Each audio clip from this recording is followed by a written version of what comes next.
Good morning. Good morning, Chairman Bruce, President Allen, trustees, and LU community. I am excited to bring you this update, as always, from the Alumni Association, and thank you for integrating this into the agenda always, Chairman Bruce. Really appreciate it. So we're coming off of a summer break, but after pulling together these comments, I realized there's never any break when it comes to Lincoln University, it seems like. So no rest for the weary. So when I last presented to you all in April, it was in the context of the golf tournament. And I spoke about the 3 Ps, which were people, power, and participation as keys to success. So I kind of decided to keep that same framework for today, but I mean it more broadly. So first, people. So thank you, Trustee Allen, for just that moment of silence. It really helped to ground me and to reflect, because our Lincoln relationships bind us together and they form the foundation of our association and our support of LU. This year, as you noted, we have lost too many people, and so many lions have been left to grieve and to seek understanding. The association passed 2 resolutions last month, one for the late Dr. Nigel Holliday, class of 2018, and one for our former alumni trustee and life member, as you mentioned, Trustee Allen, the late John C. Johnston III, class of 1989. As you noted, we have issued many more fallen lion cards, sympathy cards, letters of condolence. And so this is just a reminder for us to keep each other close and remember, as we do our work, that we're eternally bonded by our love and our legacy for Lincoln. The Alumni Association is already planning our New Year's prayer service like we did last year, and that's where we will honor these fallen lions. So also about people, the association did have a successful golf tournament on July 11th. We had more than 200 people to take part, whether it was as golfers, sip and swing clinic goers, or even volunteers. Our co-chair, honorary co-chair, the legendary African-American golfer Jim Thorpe, really connected with people.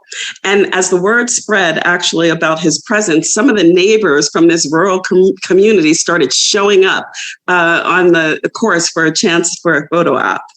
Other LU people who participated, of course, were Coach Cyrus Jones, Dr. Allen, thank you very much, Chairman Bruce, Dwight Taylor from the Foundation Board, and many other board members and Lincoln staff, alumni, and friends. And donors, which brings me to the 3rd P, the 2nd P, which is power. So that means the money that empowers our mission.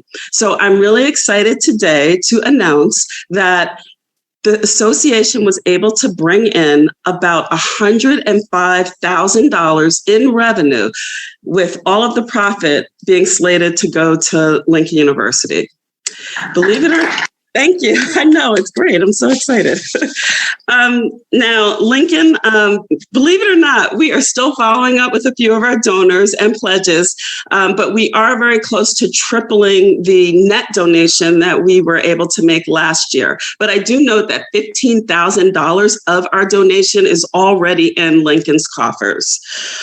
We definitely powered up for LU, and we are very proud. And I wanted to just give a special thanks to my treasurer, Rita McCaskill, because she really dug into these numbers so that I could report them to you here today.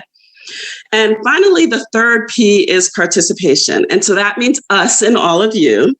In August, we had 43 alumni participate in Student Move-In Day, a Lion Pride volunteer opportunity. Dawn Easter McCoy, my programs committee chair, reported that it was a great show of love and support. Alumni exuded lots of LU pride while welcoming 516 new Lion Cubs into our pride. By the end of the day, she tells me that it turned into a reunion of sorts, and everyone was pledging to support this event again next year. So there's definitely a participation buzz, which is great because homecoming is right around the corner. Just last week, I held an AALU President's Office Hours. 30 alums gathered with no specific agenda other than to discuss how to strengthen participation and alumni support for Lincoln. We had 5 decades of alums participating, and common themes that they shared, and I wanted to share with you, were about student mentoring, a desire to formalize alumni support for student basic needs. There was a core group of alums that were focused on STEM funding and how we might build capacity and competitiveness in securing funding for new technologies such as artificial intelligence. And I will add as an aside, Dr. Allen, that I was one of those students who was mentored by Dr. Nagase and sometimes even chased down across campus and, ushered into the math lab. So the STEM funding, of course, as you know, is really important to me personally. But they also had athletics on their minds, which was great because we're going into CIAA right around the corner. And there were other areas which I will share with Dr. Allen as we move into our alumni update season, homecoming. So we definitely have alum who are willing to participate and they're ready. So I noted in my last, since my last report, I was unable to participate in commencement exercises because I got COVID, but my very able vice president, Camille Claiborne, stood in with all of you. She did an excellent job addressing the class of 2022, and I wanted to publicly thank her for that. And then finally, while I'm on the subject of participation, I really wanted to thank my membership chair, Dr. Eric B. Coates. He has exhibited tireless efforts to support and grow our membership. And I just wanted to report that we have 3 new or reactivated chapters, including Atlanta, Harrisburg in your area, and Delaware. We are in the midst of a membership drive right now. And so before I get cut off of the Zoom, Diane, I wanted to put information about joining in the chat because I really would like each of you to join. If you're an alum, you can join. And even if you're not an alum, you can join.